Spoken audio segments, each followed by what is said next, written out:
John Bentley.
What's up, CFO gang? It's your boy J Tuck back with another Cowboys fans only show.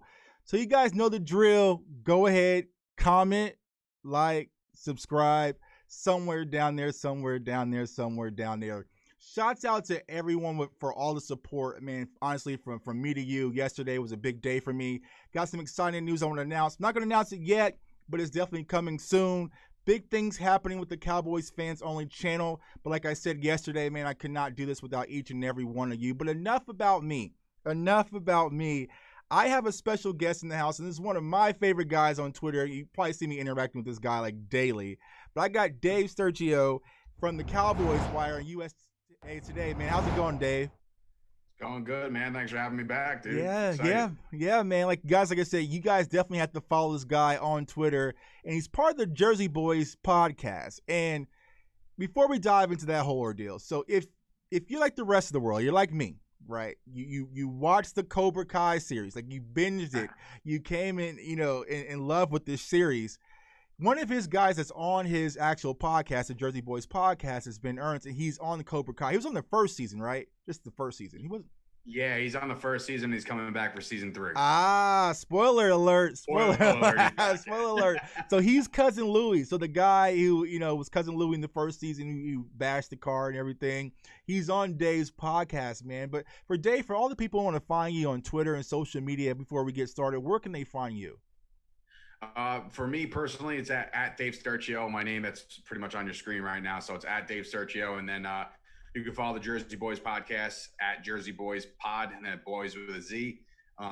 It's like I said, you just touched on it. I mean, right now also I'm writing for the Cowboys Wire over on associated with USA Today. So got my hands full right now, but the podcast is taking off. I'm excited about it because it's literally about 3 guys who grew up in New Jersey as Cowboys fans, and we all know that that's completely enemy territory right now. So, Right. Obviously you have the Giants, the Eagles are right down the turnpike, and then obviously the Washington football team is about 4 hours away on the drive. Right, So right, enemy territory, man. So kind of give people a preview. So, what is life like being in Jersey and being a Dallas Cowboys fan? I mean, is there a huge Dallas Cowboys market up there, or are you guys kind of secluded and spread out? How does it work? There's apparently, and I haven't found any yet, but there's Cowboys bars around these parts. The Cowboys is a very widespread. Obviously, they're America's team. We all know Right. that. But yeah, I mean, every year when there was fans allowed, we would have almost like a 60-40 split in MetLife Stadium. No matter what, we would have 40% of Cowboys fans there. So we definitely we've definitely taken over as far as like the tailgates and all the fun stuff you do before a football game. And in recent history would show you that we've been owning the Giants Right. here and there. But there's definitely been times where I've questioned why did I even go to this game. Right. So Right. it's difficult. It's difficult. Yeah, and speaking of the Giants, and I tweeted this the other day, after Sunday, this would have been the perfect season to have that start off game against the Giants like we normally have without having preseason training camp, like kind of get that warm up game against the Giants. But unfortunately, we did not. We started off against the LA Rams, and things didn't go our way on Sunday night. So let me ask you this, Dave, because a lot of people are doing it. Is it time for Cowboys fans to hit the panic button or not? I think that the biggest thing was how the injuries just piled up, Right. like relatively quick. Like you lost Van Der Esch, and then you see Blake Jarwin look like somebody sniped him from the upper deck, when he went down with his knee injury. And then you see, Cam Irvin get stepped on, rolled on. It just all happened so fast. Right. I don't know. Listen, we're all knee deep in Cowboys Nation as far as like we know the backups. We know, any fan or any writer or anybody involved in a team knows their team back, front and back. Right. So we have what I think is a very deep roster. I think that there's definitely guys on the roster capable of making plays. Linebacker was thin already, and now we lost Sean Lee for 6 weeks. You wrote that article today, man. Like kind of a stomach punch that Sean Lee's actually going to be out more than expected, being for the IR. So I know. I read that Jane Slater was the first to break that, so I wrote an article on that, and it's just like it happens at the wrong time. Linebackers are thin. Everybody's doing all this praising of Francis Bernard, and then there's no sign of him coming to the the 50, which is like I don't know. Maybe we shouldn't have hyped him up, but I'm a big Joe Thomas guy. I think Dalton Schultz might be serviceable right now. I don't know about. I know they brought in a guy and they signed a guy off the Bears practice squad, if I'm not mistaken. I'm sorry, the Cardinals practice squad. Yeah, Cardinals. I think we talking a linebacker off the Bears too, as well. So yeah. So we're making moves. I think this team is way more explosive than they showed against the Rams. Let's not mistake anything. The Rams are they were in the Super Bowl 2 years ago. Right. Let's not forget that. So the fact that we lost the Rams doesn't hurt as much because it's the Rams. Had this been the Giants or had this been a team that just has no business being in a game with us, right. winning that game, then I would say, like, what the hell just happened? But we didn't have preseason. Mike McCarthy's getting his feet wet still. They've literally had no game simulation other than playing their own inter squad games, and you just can't, from Simulate playing the game. sport, you just can't get the feel. You can't. Right. So kudos to them for scoring 17 points on a good defense. I mean, I fully expected a different story, but I wouldn't say it's time to panic. It's one game, and like the Eagles lost, the Giants lost. The Washington football team, they won, but now they got their hands full this week. Right. So again, we have a chance to get right back in it. So it's not that big a deal. Yeah, and I know a lot of people who was joined into the live stream during the game. Shouts out to the Star Gang, my guy Spoonie Nicks. Mary's in the chat as well. We watched the game live stream, and we were all frustrated. We were bummed out. And I think for me personally, watching the game, it wasn't really the play, because I saw there was a lot of effort on both sides of the ball. And me, I'm always an effort guy. If I can see effort and desire to win, I'm okay with that. Going back to what you mentioned earlier, it was the injuries. I feel like when Blake Jarwin went out with the ACL, like my stomach just really sunk. Now, you mentioned Dalton Schultz, and then I think Blake Bell will be the other tight end. But as far as confidence in the depth in the tight end position, how confident are you, or are you thinking that we should make a trade to, I hear the OJ Howard type of conversations to Tampa. What's your thoughts on that? I mean, I'll refer to this, we're not playing Madden. You know what I mean? Like, we can't just, trades don't happen like that just out of nowhere. If Brady, of all people, Tom Brady gets to Tampa, and he says, wow, you guys stacked me with 3 really good tight ends, then none of those guys are going anywhere. You know what I mean? Like, he's going to make them serviceable in any way, shape, or form. And you saw it last week. He literally used all of them at some point or another. I think that Dalton Schultz, obviously, he drops the ball right away, and people are like, oh, my God, this is the guy. Get him out of there. He's horrible. Yeah. Take him out. He's no good. Like, let's keep in mind, Dalton Schultz was Blake Jarwin last year. You know what I mean? Like, Blake Jarwin was getting those snaps, limited snaps, because we had Jason Witten. This year, he was going to be Blake Jarwin. You know what I mean? Like last year's Blake Jarwin, where he was going to get his limited snaps, but he was going to get in there. Now you kind of force the hand. You know what I mean? And now I think, like, I'm optimistic that he could be serviceable. Am I comfortable with Dalton Schultz being the starting tight end going forward? Probably not. But, like, at what point, at what cost? Right. You don't want to start parting ways with draft capital and stuff, because, you got the 3 number 1 receivers. The one thing I will say before you move on to the next topic, the one thing I will say, and I love Cowboys Nation, and they, Twitter blew up for me last week. I think there was a couple cool things where I was just like, look, man, I just want to get to a certain number, and all of a sudden people start calling, which is great. Yeah. And I love all of them. It's awesome. Huge family, man. Cowboys Twitter, it's a family. Oh yeah, dude. Yeah.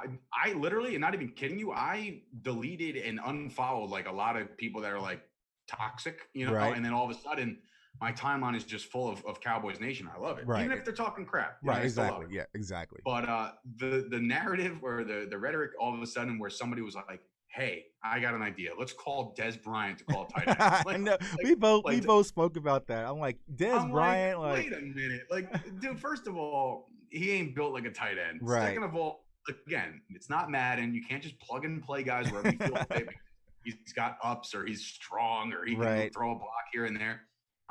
Listen, I would take, literally, not even kidding you, anybody's backup tight end in the NFL before I put Des Bryant as my tight end. I love Des. Right. We're all, we're all Des Bryant fans. I just don't see him. I think even Des Bryant tweeted that out. Yeah, he did. He was like, if you want to flex me out, but I'm not sure about putting my hand in the dirt. I'm like, yeah, absolutely. And Cowboys fans, you saw how someone like Aaron Donald was just tossing around our O-line. Imagine, one of those defensive ends lined up over Des Bryant. No, that's not his thing. Right. Like, that's not. And I didn't want to see Des go out like that, man. So, right. Like, you want to bring him back, you bring him back, but not so he can get mashed by the entire defensive line in the NFL. Right. We're gonna stick to last week's game, but also want to holler at the chat, because the chat is going off right now. So let's see what's popping in the chat. Right. The Lunatic, man. Shouts out to my guy, the Lunatic, always showing love. Studwood Cowboy, what's going on, bro? Let's see, we got Cowboys 2068. Love it. Go Cowboys. Shouts out to my girl Mary from the Star Gang. Let's see, 2068 said, yep, was in Chiefs territory a few years ago. It was half Cowboys fans there. Yeah, I live here in Kansas City, and we have a huge Cowboys organization. Shouts out to all my hard hitters watching the show. located locally here in Kansas City, but it's a different story. Am I the only one that thinks? Am I the only one that thinks that like anytime I think about the Kansas City Chiefs playing the Cowboys, I think about Miles Austin? Yeah, Miles Austin. I was at that game.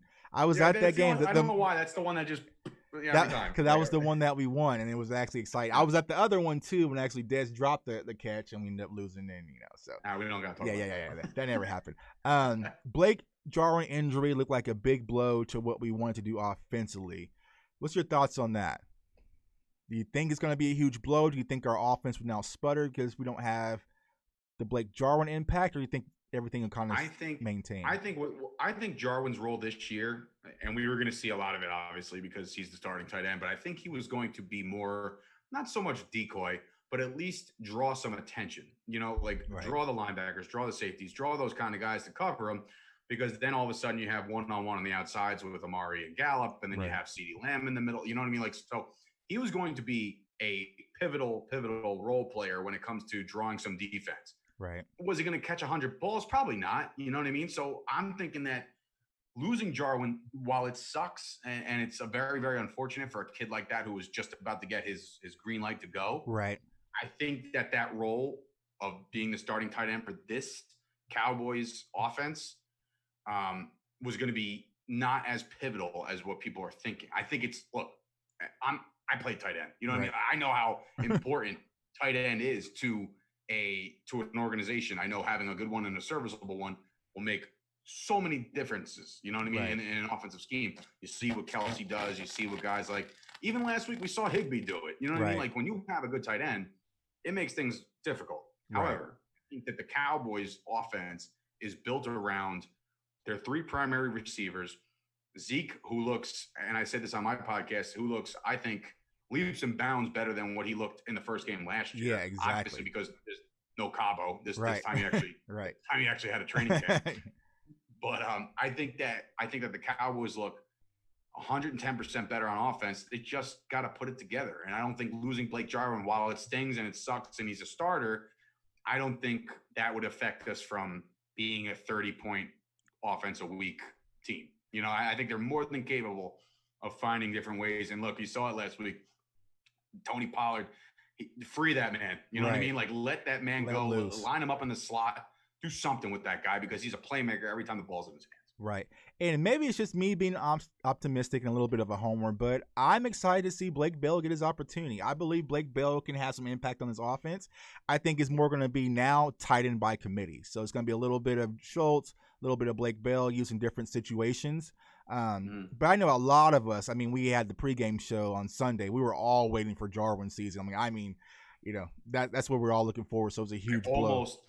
Almost. And the thing about it, though, when you watch the game, it really took him a while to get involved. I thought he was going to be involved out the gate, but it kind of took him a while to get his first catch. But then we get that sad news. So, but I think everything will still maintain as far as his offense is concerned. Blake Jarwin going out hurts. The main focus is really, for me personally, is getting healthy across the O-line. Lyle Collins getting back. Figuring out the thing. I know you're a Joe Looney guy, and we'll talk about that here in a second, but getting that strength back in the O-line. Mary says, I don't trust Dalton, but I understand them not making a trade for a tight end. Yeah, not yet. I think if it gets, bad, they'll make a move for tight end. But as of right now, I think they're going to give Schultz his go. I think if it gets to the point where we're like, oh my God, if we had a tight end here, we would be better. You know what I'm saying? Like, yeah. If push came to shove and we're like all of a sudden looking for somebody on third down to throw to. Let's just say it like this. If CeeDee Lamb and Amari Cooper and Michael Gallup can't get open on third down and you need a tight end, there's something wrong. Right, there's something wrong. Exactly. Or, there's always a guy that I know is in Vegas right now we can possibly bring back for a little bit. But it says, Dez even said himself he's no tight end. Yeah, Dez doesn't want any part of being a tight end. Let's see here. I would love to see Blake Bell get real snaps. Yeah, like I said, I'm excited to see Blake Bell get some real snaps. Like, I've watched Blake Bell since high school. He actually grew up in the same town that I grew up in Wichita, Kansas, and he played high school there. He was actually a quarterback, but he's one of those solid players. He's going to just do whatever it takes to get the job done. But you got to think he's kind of been under Kittle and he's been under Travis Kelce a little bit. So maybe some of that's rubbed off on him a little bit. So we can only hope. And let's see here. I'm more excited. They got the kid from Michigan too, McKeon, I believe. Yeah. I think, listen, who knows? Yeah, you You never don't know. know. It's just always about opportunity. Right. Let's see here. Studwood Cowboy says, "Does KC really have the best barbecue?" Yeah, absolutely, number one in barbecue. Let's see here. Yeah, so keep the chat going. It's like a dream happened in front of me. Yeah. So go back to Sunday's game. There was high expectations for Mike McCarthy in this offense. I mean, I think we expected Team 40 burgers. That's what we've been talking about. Team 40 burgers. Team 40 burgers. Mm-hmm. Did you see anything that concerns you with the play calling as far as from an offensive perspective on Sunday night? Well, I mean, I'll be honest. I watch every game with my old man, and I'm sitting there. It's late now at this point where, people are going to bed. It's just me and him. It's actually relatively calm. Don't ask me how that happened because usually we're going nuts. Right. But I'm sitting there, and it's 3rd and 6, and they run it, right? And I'm just like, what just happened there? But I understand it where it's like, okay, everybody and their mother is probably seeing pass. So let's try to sneak the best running back in football up the middle. Right. I get that. Right. But then when it's 4th down, you're down 20-17. You can tie the ball game. Right. You kick that field goal. Right. Like I understand there's a lot of articles surfacing where they're like, I would do that 9 times out of 10, 10 times out of 10. I would still do that. Expect more of that. I get it. I get when the analytics come in, and I get McCarthy is like all of a sudden Mr. Analytics. Right. I understand. I completely understand. However, it's the first game of the year. You're still working out the kinks. You've seen your struggles on defense, right, all game long. You've seen what the Rams were able to do, where they kind of march down the field at will. Right. You take those points and you tie this game. Right. And then you play for let's shut it down. And then think about it. If they played the defensive stand that they did, then you're playing for a game-winning field goal instead of forcing it down the field because you need, a game-tying field goal at the least. Yeah, exactly. So I think that I understand the whole play to win and all that stuff. That makes sense, and that makes me happy because, again, under the clapping era, you had non-aggressive football. Right. This was. There's conservative, there's aggressive, and then there's just like where his nuts dropped. Right. Right. Yeah. Like, yeah. I honestly, because when I was watching the game after Zeke ran the ball, and I saw offense not leaving the field, like on the live stream, I was like heated, like what the F is going on right now? Right. And it's like, oh, they're really going for it. I was like, well, they're not going to try to draw them off sides. Well, maybe I'm like, no, because there's no crowds. Well, that's another thing. My dad's sitting there like he's not snapping this ball. Right. You know what I mean? Like 4th and 2 or 3, and you're like, you get him offsides penalty, bang, you got a first down. But he's like, he's not snapping this ball. The ball gets snapped, and I'm like, what? And it's a pass, and it was just like one of those like, whoa, what was going on? What was going on? And I feel like that was Mike McCarthy trying to leave his imprint on this new Dallas Cowboys team. Just make sure that we're gonna play aggressive. But I agree, take the field goal, man. Like, think about it though. Just say he goes for it, he makes it. We go and score a touchdown. We win the game. All of a sudden, we're like, wow. Oh yeah, big Mike. Yeah. That's how you play football. Yeah, I mean, hindsight's 2020. But honestly, man, 98 times out of 100, take the field goal. Because like you said, our defense was starting to find their stride a little bit in the second half, and like you said, my whole thing is it's Jared Goff. It wasn't like we're playing Pat Mahomes or Tom Brady or Drew Brees. It's Jared Goff. Like, we'll be okay. Listen. You and me can go out there right now and throw the passes that Jared Goff threw. Right. Yeah. Like any time that he dropped back, that was a problem. We had our guys. They were in his face, and we got we turned the ball over, which was like, whoa. Right. Like, exactly. It's turnover. And that was a great interception too as well. So yeah, great play. Yeah. And I'm just like, okay. But yeah, I mean, he was making those quick throws. I mean, out the gate. And I kept saying, but I think that was a good call on Sean McVay's side because he knew the type of talent that we brought in, that we're going to be aggressive with Mike Nolan. So we came out just peeling our ears back, just flaming towards the quarterback. And by doing those quick passes, the bootlegs and the screens and different things like that, it got us off balance a little bit to slow down and neutralize that pass rush. But like you said, once we're able to actually play our assignments and slow down a little bit and make Jared Goff actually earn his money, that's when you start seeing the pressure starting to amount to him and the turnover starting to happen. So I'm really interested, and we'll get to this here in a second because we're going to transition to Atlanta, but how Mike Nolan's going to adjust, because I think that's going to be a quick game plan for a lot of teams that play this against this defense. Yeah, I mean, I just don't.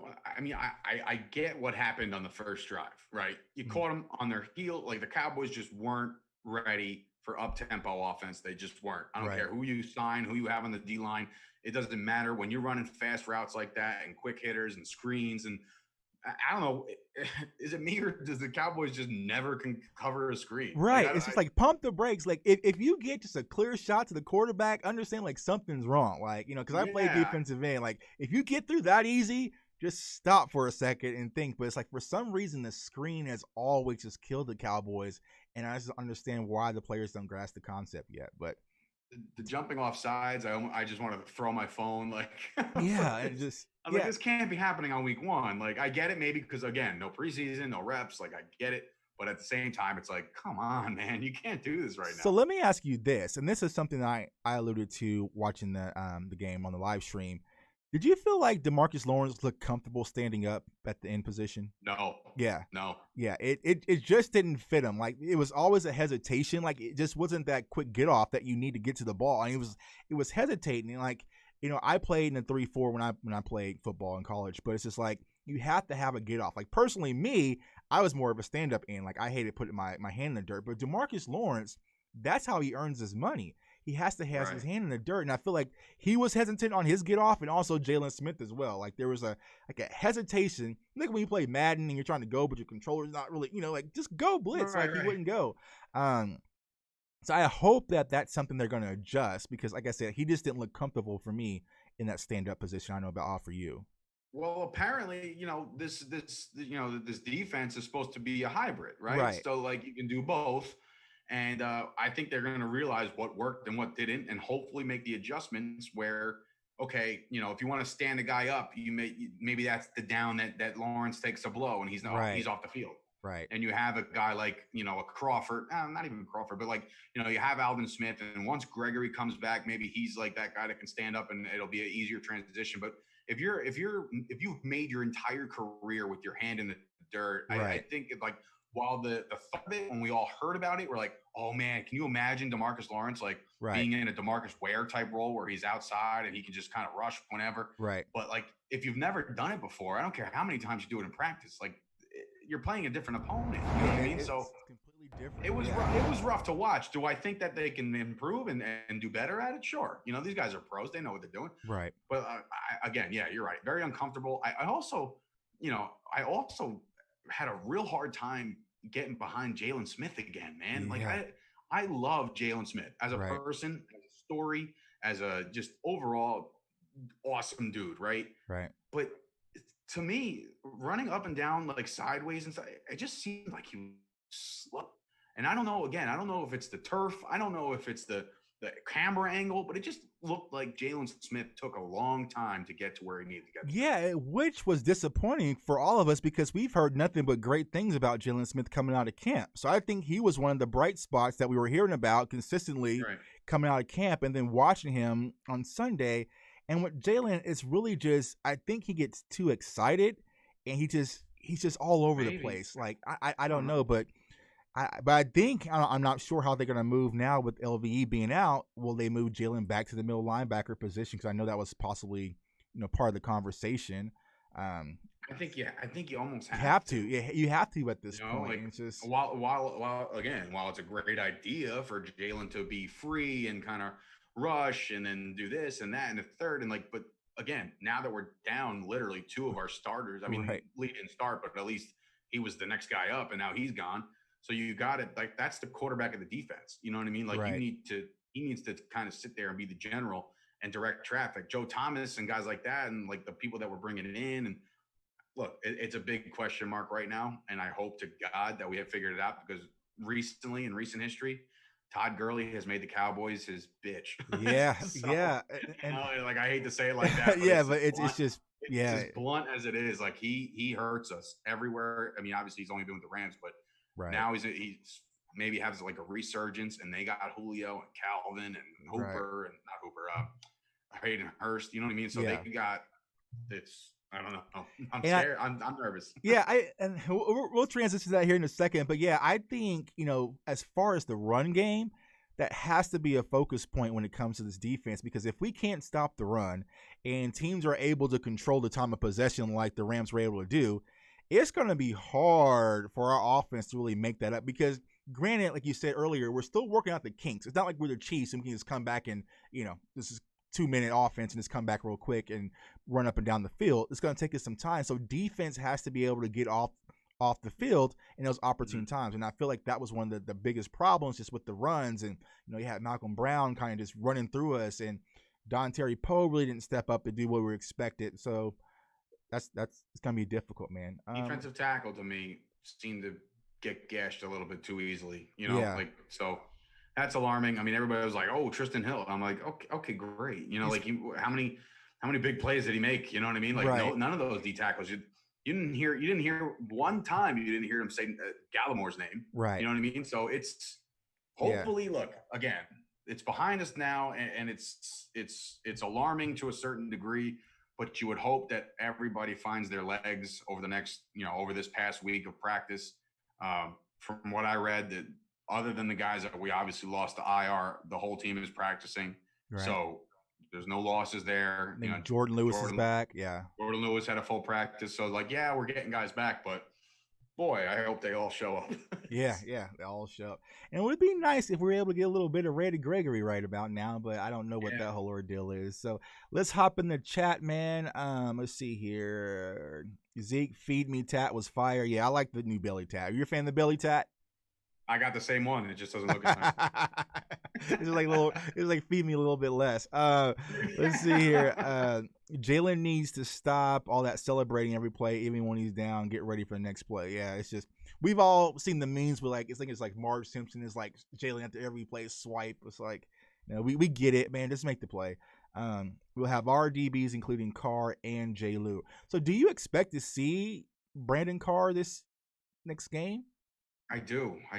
I mean, I don't know in how many reps or how many snaps he's going to see, but let's be honest. He was on the sidelines in pads ready to rock last week, and he didn't see one down. Right. So, obviously, your knee-jerk reaction in Twitter was exploding as soon as Darian Thompson missed the third tackle. Thompson didn't stand a chance on Sunday. Like, if he could have sneezed the wrong way, right. You were waiting for a reason to go nuts and to ask for Earl Thomas. Listen, am I guilty for wanting Earl Thomas as well? 100%. We all I think do. Everybody in the right mind who wants to improve their team says, let's get Earl Thomas. But you have to understand something. There's a guy that's going to be requiring $40 million next year. I don't know if you can spend any more money. All this cap space they're making over the last couple of weeks, it's not for Earl Thomas. It's so people really need to stop saying it is. Or, I heard one guy said trade for Zach Ertz. I was like, I'm going to blow my head off. Like, I can't do this. See, I don't want to. It goes back to the fantasy football Madden thing. It's just like, as long as we can. What was the trade that blew up yesterday about trading Zach Martin for Zach Ertz? So it's like, anyway. Yeah. I'd rather have Dallas Goedert. Right. Yeah. Exactly. That's who should have been a Cowboy anyway for the first spot. Mm-hmm. Shouts out to my guy Sid in the chat, man. DC for life, my partner, man. Jay, is that a Lamb jersey you got on? Possibly. No, it's not a Lamb. Hot Boys, A. Woods, Crawford, D-Law combined for 1 tackle, 0 sacks, 0 tackles, lost nothing hot about that defense. Yeah, that's typical. I mean, D-Law didn't have the back down, but like I said, he was very hesitant. And, when it comes to DeMarcus Lawrence, man, I feel like he can't have another last year. Like, he needs to have the opportunity to actually jump off the screen and make some plays and make a difference for it to be warranted for the money. That. Right, and that starts in the interior. How much interior pressure can they draw? How many double teams can you draw on the interior where he's one-on-one with that tackle and he can make plays? You put DeMarcus Lawrence up against any right tackle in the league, right? And I think he wins it. You know what I mean? Right. So as long as he has one-on-one and he's not doubled, and it's easy to double these defensive ends when you're not getting anything out of the middle. Right. And I think yesterday, man, or not yesterday, but Sunday, we really missed Gerald McCoy. I think that's where the McCoy loss kind of come into play. But we need someone to clog that middle, man, because if Poe doesn't turn out to be what we expect him, that's a huge hole and a huge void to fill. Like we said, Tristan Hill is still young, guys. He's still going to figure out. Same thing with Gallimore, but it's going to take them a while to get their feet wet. So, Carr I instead just of hope that I just hope Tristan Hill isn't like a Marinelli guy. You know what I mean? Like, yeah. was drafted because of him, and all of a sudden he just can't find any kind of success because it was a project of Marinelli's, and he's gone. Right, right. But the thing about Tristan Hill, he has a high motor, high energy. And so like Mm-hmm. that's the thing, like I said, as a Cowboys fan, I want to see effort. I do like how the defense was flying to the ball. There's a lot of effort out there. I think there's a lot of cleaning up they can do. I mean, of course, it's the first preseason game, to be honest with you, of the season. So I think there's the effort, the talent is there. It's really just cleaning up the small little things. So, but the problem is we don't have much time to clean up because we have some monsters coming in on Sunday. And so let's go ahead and get over to it. I want to talk about a few things. Let's see here. 1 second. So the Atlanta game. So what is your thoughts on Atlanta? How are you feeling about Atlanta and transitioning to Sunday's game? So noon game, right? So maybe that'll be a little bit better. We're going to have a home field advantage, probably about 60-70% capacity. It seems like with Jerry. McCarthy, if it was up to Jerry, he would have 100%. Right. But 25% capacity is what I'm hearing. And that's confirmed by Mike McCarthy. We got fans, which is awesome, which right. Again pains me because you saw me go through the struggle of getting a refund. Yeah. But I will say, and I said this on the show, but I'm not sure you caught it, man. You were right. The season is going underway. It'll go uninterrupted, man. Dave was one of the guys on Twitter saying, "Tuck, be positive, being positive." And I was, I think for me personally, to be honest with you, it's when the Pro Bowl got announced and then it got canceled. I think that's when I kind of just like threw everything up in the air. It's like I give up. Bro, you might be the only one in the country that still watches the Pro Bowl. So, the Pro Bowl in Vegas, though. The Pro Bowl in Vegas. So given the situation, yes, it sounds awesome. But yes, I was one of the ones that said we were going to play 16 games, 17 weeks, full season, and everything's going to be fine. And I just literally right before I jumped on this, I saw an NFL Players Association report saying they did the same amount of testing, 2 positive cases for players, and then 6 for staff. So you're talking 8 people in the entire league testing positive for COVID. And you know what? Who knows if those 2 aren't going to come back tomorrow and say, never mind, whoopsie daisy, another false test.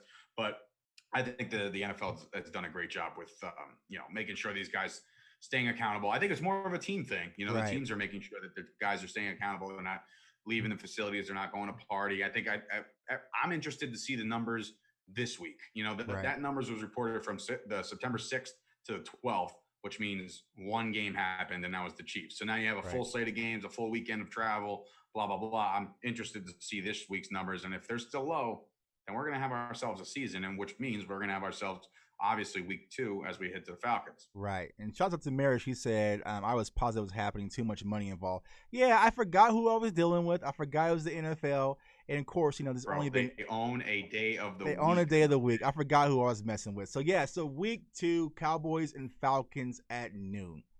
What are some concerns that you take from last week's game going into this Sunday? I think my knee-jerk reaction was to say that I was worried that we have to cover Julio Jones and Calvin Ridley, right? However, I think Trayvon Diggs played a phenomenal game. I think that, other than one or 2 mishaps, he played flawless. He almost had a pick. We're getting Jordan Lewis back. I think the rest of the secondary was pretty good. Like, it's not – we didn't get beat deep. It was dink and dunk. So if Mike Nolan can do his thing and make adjustments accordingly, I might not be as afraid anymore. Maybe we struggle with Hayden Hurst like we just struggled with Higbee, because of the linebackers being down, and our safeties are going to have to definitely help with guys like, even Justin Gage, bro. Like, I think he's just a slot guy. He's good too. They have a lot of guys, and I worry about Todd Gurley.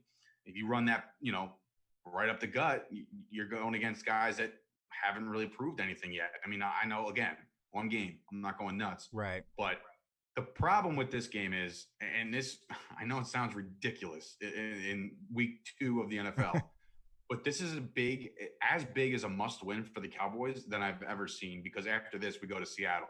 And Seattle looked like a very, very well-oiled machine. Can they beat Seattle? I think they can beat Seattle. But you do not want to go into that Seattle game 0-2. Exactly. This game is so pivotal for these guys to fire off on all cylinders. Again, you asked me my worries. I say the defense. I think the offense puts it together. I saw what Seattle did with less weapons. Right. Seattle had Chris Carson. We have Zeke Elliott. I'll take Zeke all Over day, Chris every Carson, day. yeah. And Cooper they over have DK Metcalf and the rest I'll of the take Cooper all day. You know what I mean? So we definitely have better playmakers on our offense to score against a defense that was just basically run out of town. Mm-hmm. But I think that Cowboys being home, having some fans, having a different feel, I think it's definitely going to be a different feel. But I was nervous like Monday morning, and now we're at Wednesday night, and I feel a little better. Right.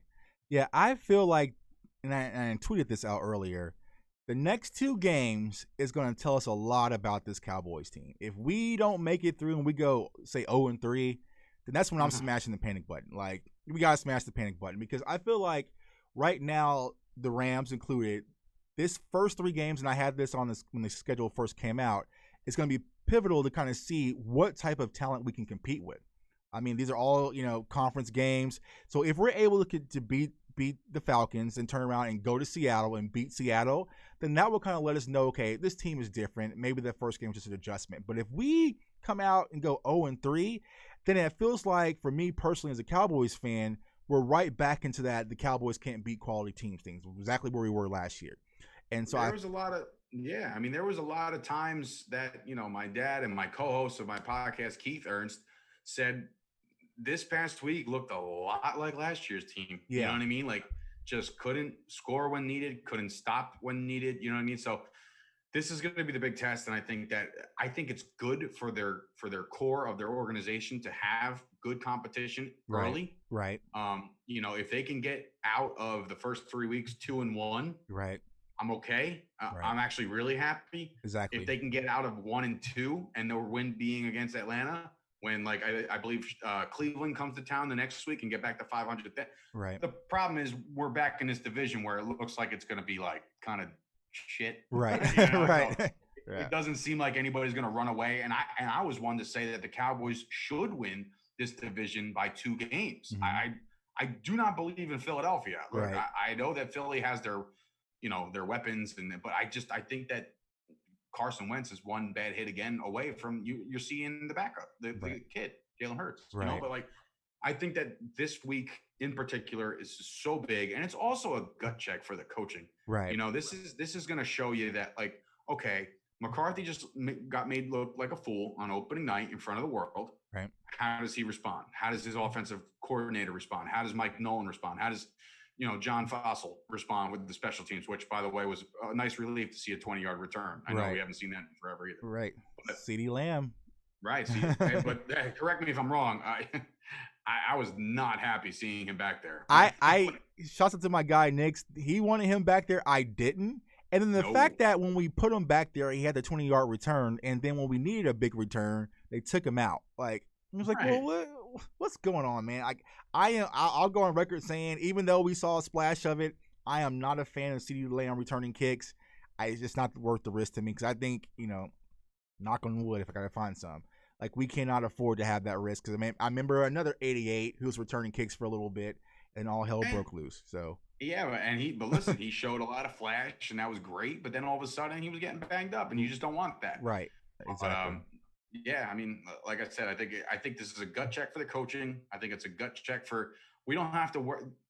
Let me also preface this by, it feels good not to have to worry about any kind of quarterback play. I think Dak Prescott has come into his own. Right. I think that he has established himself not only as a leader on the field, but now off the field. And you saw what I've said about him, with all the stuff that he went through. Right. I think that if this is like your storybook, like this is it. Like this is him to say, okay, cool. They're already talking me down because of 1 week. Right. Watch when I put up 35, 40 points against the Falcons, and then everybody's going to quiet down again. Right. I think that we finally, and like I thought about this about Romo too. When he first started, and every time he dropped back, I was nervous. I was like, oh, here comes a pick, or here comes a batted ball or something. I thought about that with Prescott. Even in his rookie year, I was worried. Sometimes it feels like the ball takes a little longer to get to the receiver. Maybe it doesn't have this that a lot of these other guys do, but I think that Prescott and Zeke and these guys that they have on offense are all going to come together this week and say, look, we know the situation. we got to get ahead of this thing. So Right. we have to win a football game like right now. Right. Yeah. Like you said, a must-win game. And I feel like, I mean, of course, there's the Twitter trolls out there, but Dak had a decent game. It wasn't, on fire. He set the world on fire, but he wasn't playing horrible. Dak Prescott wasn't the issue. Yeah. Dak Prescott wasn't the issue. Ezekiel Elliott wasn't the issue. So I feel like this Dallas Cowboys team, especially the offense, could ride behind those two leaders and we'll be okay. I feel like personally, though, this will be a high-scoring game against Atlanta. So this might be, up in that upper 30s type of range, depending on if Mike Nolan's able to make any adjustments. But always playing players like Julio Jones scares the hell out of me, man. It's just, because you never know, because those type of players, you mentioned Todd Gurley, they get up for the Cowboys. There's actually going to be a crowd there. They're going to be motivated as hell to play against the Cowboys this Sunday. So you just never know how it goes.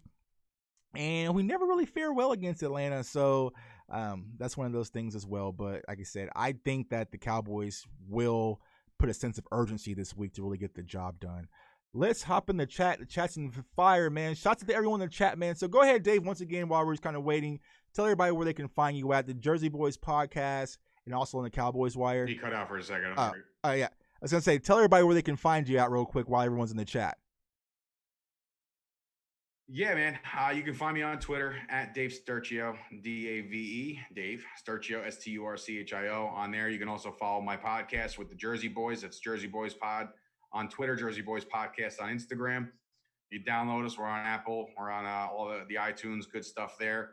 We're making decent headway over there. And like I said, we're primarily a comedy podcast because of the fact that we have Brett Ernst, who is obviously of Cobra Kai fame. And he's also all over the nation as far as the stand-up comedy right now. But yeah, I mean, like I said, the podcast is taking off. I think we're really excited about that, getting the downloads up every week. And if you want to see me rant and rave every week and write for the Cowboys Wire, also write for NFL Analysis Network. So I definitely have my plate's full. Right. Very knowledgeable guys. So definitely follow me. I'll put the link in the description below. And then guys, if you're watching me, comment, like, subscribe. So let's go to the chat. Let's see here. Achilles legit. Diggs look good. Yeah, Diggs look good. Alden Smith look good. O-line play. Offense needs to adjust the game plan, defensive tackling, and stopping the run. Now, I see a lot of people spoken to this. Last season, first 2 to 3 games, we saw a lot of pre-snap adjustments with Dak Prescott in the offense. Where the hell did all that go? I don't know. I thought about that too. I thought about where's the play action. I was waiting for some more play action. There just wasn't. You knew what he was doing. You know what I'm saying? Like you knew, like once he dropped back, he was throwing, or once he handed off, he handed off. You really didn't have anybody guessing. But I truly believe that is one of the big adjustments that they make this week, where they set up, they run, they set up. I know everybody's calling for, please God, pass on first down, and I agree wholeheartedly. But when you have a running back like we have, if you can bust 6-7 yards at a clip, it's not necessary, So let's not jump down Kellen Moore's throat because he decided to run on first down. Like every team, watch any game in the NFL across the board. Right. Watch them right now and tell me how many teams run on first down. We're not the only ones, guys. Right. We're not. I promise you. Right. It's just not a Dallas thing. And I think a lot of fans, they really just want to be excited. They want more down the field throws. And I explain to you, Aaron Donald was constantly in Dak's lap. You can't step forward to make a down the field throw. The same reason the Rams didn't make many down the field throws was the same reason we couldn't, because of the pressure. So you have to find ways to neutralize it. Yeah, I mean, like I said, Aaron Donald. First of all, there's a reason why he's the best player in the NFL. Oh yeah, it's a hands down. It's not even a debate anymore. Like he moved 900 pounds of mass last week, like it was literally nothing. Yeah, and like I said, I think of myself like one day, once in a blue moon, I can bench 300 pounds. I could bench 300 pounds. Imagine doing that, 3 times that. Like right, he is a beast. Like I said, one of my like things, I love watching his YouTube videos, like his workout videos. He's just a savage beast. And the thing about him, he's not only the strength, the way he can move, and it's just unreal, man. So yeah, he definitely earns his money, every dime of it. Yep, we'll get this dub. My guy Sid says, still can't be babysat by our all-world guard. Yeah, so what do you think about the tackle position? Do you think that's a concern? Do you think Still can hold on until we get Lyle back in shape or whatever the hell's going on with him right now? At this point, I don't think there's much of a choice, in the especially matter. Cam like Irving being out. Right. With the depth being kind of what I suggested, and I don't know if this could work, but maybe putting um, Connor Williams on the outside because he's a little quicker. Right. And then maybe you get Tyler Baez, the center they drafted, to play left guard. I don't know. There's so many like moving parts, and you would think, or Connor McGovern Right. to play, get him in there. We do have the depth, but I just don't know who's versatile enough to step up to the plate on the right side. Thank God it's not Tyron. You know what I mean? Right. Like, thank God it's not the blind side. Tyron's going to have to hold down his own, but Terrence Steele, he got the game reps. He got his feet wet. Do I hope for the best for the kid? Yeah, I just don't. I mean, look, the last time we played Yeah. last time we played the Falcons with a backup lineman, we all saw what happened. Oh, Like man. Dak That Prescott was remind me of almost that game, literally like running for murdered. his life. Like, Like, yikes, you want man. to see a dead body? There's Dak Prescott. Dak Prescott. Let's see. Russ led the Sea Chickens in passing and rushing for the 8th time in his career. Yeah. Oh, Sea Chickens. Okay. I love it when you call them that. Let's see. In fairness, let's see here. I don't believe in Philly. Yeah, but the thing is, when it comes to the division, we can't have it close because we all know if it's within range and it comes down to those games in December, all hell can go loose. And so I would rather just create some distance and separation between Philly, win the division, and go into the playoffs that way. Let's see. I would love to not stress in December. Yeah, I hate stressing in December. Like even going back Christmas, to the right. Yeah, can't enjoy your Christmas. So I think like what was it? It was it the Seahawks game a few years ago where we could have had to play in to make the playoffs against Seahawks and like that was the Earl Thomas come get me game. No, so there's another one, the Christmas game. That was the game. No, that's the one you're talking about. No. That wasn't the come. Oh yeah, that was the come get me game, and then the game the following year was the bow and the middle finger game. The year after that, he was like, "See what happens when you didn't come get me." Right, yeah, exactly. Yeah, that was the bow game. Get me to Jason Garrett. That was the Seattle game. I lost the phone. That night. Yeah. And we still haven't went and came and got him yet. Let's see here. You hate it because Lamb didn't get the first down. Yeah, I mean, but even if he did, like I said, I wasn't even a fan of going for it on that 4th down play. Like I was blowing up on the chat to the point where my wife texted me, was like, "Hey, you need to calm down a little bit because you're on live right now." in that defense, that was Lamb's rookie mistake, not knowing where the sticks were. Had he run that drag route 1 yard deeper, yeah, he gets tackled, but yeah, that's a first down. You know what I mean? So I think that was a mishap on CD's part. Right. Let's see here. They worked out a right tackle today. Can't pronounce his name. Would help if he's available for the Seahawks game. He is. He's signed to the 53. 53. Jared Veldinher. I don't know much about him. He was drafted. He was on the practice squad for the Packers, so there's the familiarity with Mike McCarthy. Okay, gotcha. So yeah, man, keep the questions coming. But like I said, as far as Sunday's game, like I said, I think this is a must-win game. I think the Cowboys will find a way to win the ball game. We have to limit mistakes. I think one of my biggest takeaways from last week's, like I said, the effort and decision making. I think Mike McCarthy will learn from his decision that he made from last week, and I think we'll tighten up. But you got to understand, we didn't have a preseason, people. We didn't have training camp, and so someone just also said in the chat that this first game was like a preseason game for the play calling. So you got to see what works, who works, where your effort's going to get, because a lot of these guys are practice warriors. You really can't grade someone in practice and compare them to how they're going to be in the game. We're finding that out with the whole Francis Bernard situation right now as we speak. Yeah, I mean, you also don't have you didn't have any game film. Right. You didn't have any preseason game film. So that's another thing. Like this week, they got the film from the Seattle game for the Falcons, so you'll be able to, game plan. Right. Like this is very hard, and that's what kudos to McVay for, who didn't have a damn thing to look at other than last year, and he probably said, you know what, I don't care who they added, they can't stop a screen. Right. There you right. go. Yeah. Some things still remain. So right. exactly. So, and then Zerline missing the field goal. I know a lot of people were. So are you pro Zerline, or were you keeping Cobra Kai and keeping him from last season? What would have been First of all, somebody put last week, it might have even been, it wasn't Scooter Magruder. I thought somebody put Brett Maher would have made that or something like that. I don't know, but I was like ready to, I was like, you better be joking. It probably what was it, 54? Yeah, it was Maher would have made that. He would have made that. He would have shaken the extra point though, but he would have made that 54. Right. But I think, unfortunately, I think that the Cowboys should have had a kicking competition. Mm-hmm. There was none. Right. Like as soon as they signed Greg the Leg, Cobra Kai Forbath was out of there. Right. Did he I even think get that at least, re-signed? huh? Did he get re-signed? I don't know. I don't know where he went.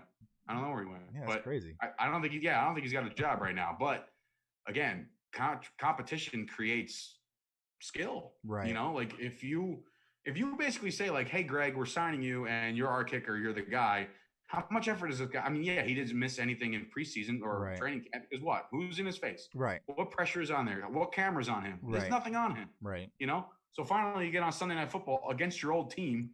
You know, and You shank. you Yeah. shank one. It's Right. like, come on, man. Like, let's not go through these freaking kicking woes again. I'm not ready for that. Yeah, exactly. I can't do the whole kicking thing. Shouts out to my guy Carlito Montana. Said, "What's up?"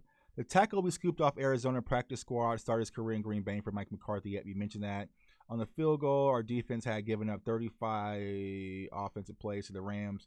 We only had 22, or 23rd was the miss. You don't kick that; just pin them deep, and then let our defense work. Oh, so you do kick that, or just pin them deep? I don't know. I think he's saying you go for it if you get it. At least the offense is pinned deep, and then yeah. But like I said, Yeah, I wasn't a fan of the fourth going down for it. But I mean, at the end of the day, as many we're all armchair quarterbacks, right? and Yeah, you can't, coordinators, but because we still had a chance to win the game. I mean, we haven't even spoken about the real issue that happened on last Sunday night was the offensive play pass interference on Gallup. Yeah, And you know, and I know a lot of Cowboys fans were coming my way, like, "Oh, see, your guy's a flopper," and like Jalen Ramsey. I'm like, "Oh, all right, cool." He did flop, but I mean, you can't let it come down to that situation because you never know what NFL referees will go.